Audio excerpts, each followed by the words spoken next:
Can you imagine touching a baby before it's even born? The University of California, San Francisco reports that Dr. Michael Harrison was the first person to ever perform fetal surgery, and that was only 30 years ago. Today, I'm going to explain fetal and postnatal repair of myelomeningocele, a form of spina bifida. Spina bifida occurs when the layers surrounding the spinal cord do not properly fuse together during gestation. This picture helps to describe it. This is 3 images of what a fetus would look like at 3 different stages of gestation. As you can see, this is where the head would be, and this is where the body would be. This right here is where the spinal cord is starting to fuse, to form. At 21 days, this is what the fetus would typically look like. This is at 22 days. As you can see, the spinal cord doesn't start forming at the head, it actually starts forming right in the middle. And it starts going up and down at the same time and fusing together. These layers come together and fuse together to form the spinal cord. As you can see at this picture, which is a picture at 28 days, there's a small hole here where the spinal cord did not fuse together. That's where spina bifida occurs. Spina bifida is a term that describes any type of spinal malformation that occurs because the layers of the spinal cord did not form properly. Myelomeningocele is one of those types of spina bifida. This is an image, a picture, of a baby with a myelomeningocele. This is what a myelomeningocele is. Right here is the spine. This is the actual spinal cord with all the nerves, and this is the skin.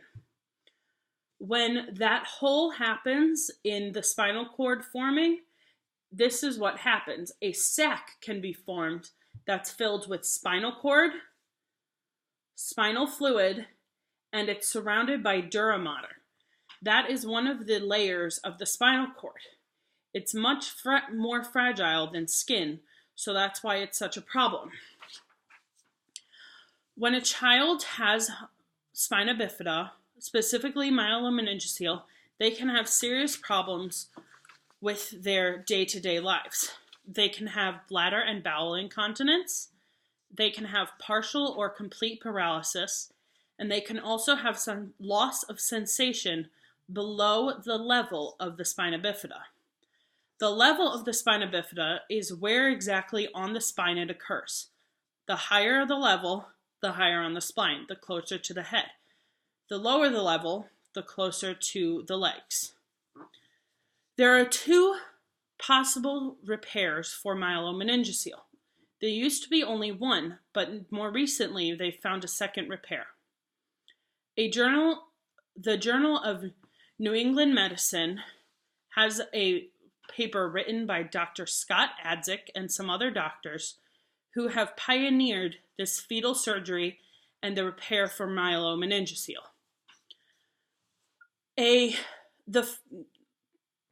The repair that was most recent, that was used before fetal surgery was discovered, was the postnatal repair of myelomeningocele.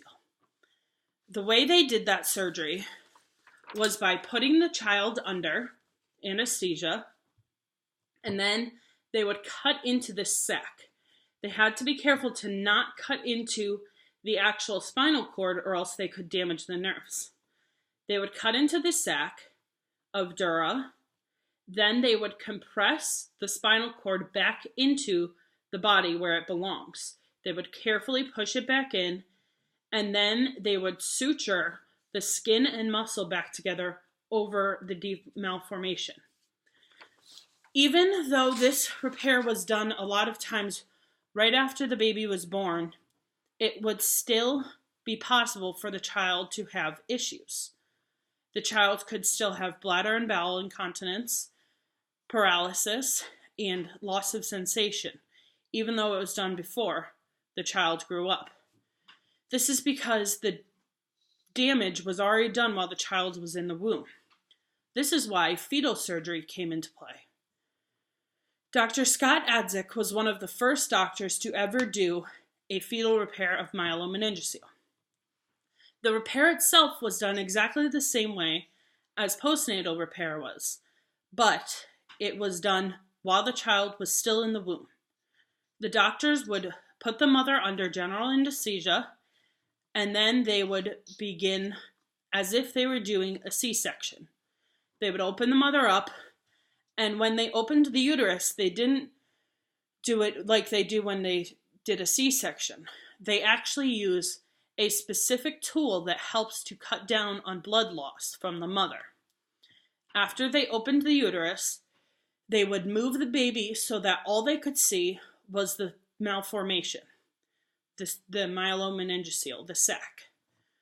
Then they would do the same exact repair as they would postnatally, but the child would only be sustained by the mother because it would still have the umbilical cord attached. After the surgery was done on the fetus, they would put the fetus back into the body of the mother, close the mother up, and she would have to stay near the hospital until she was ready to deliver. This surgery is usually done between 19 and 26 weeks gestation. If it's done any later than that, it's possible for preterm birth, which they want to avoid.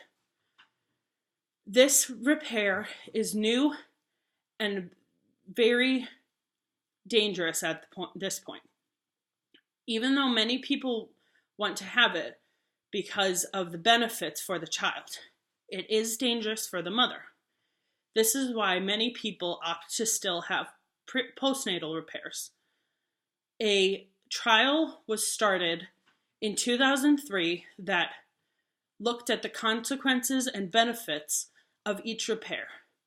The trial is not yet finished, but the results to date show that the better repair is fetal repair because the baby has a better chance of having more ability to use their limbs and have sensation and not have bladder and bowel incontinence. Postnatal and fetal repair of myelomeningocele are both surgeries that are performed on babies. But can you imagine being able to touch a baby before it's even born?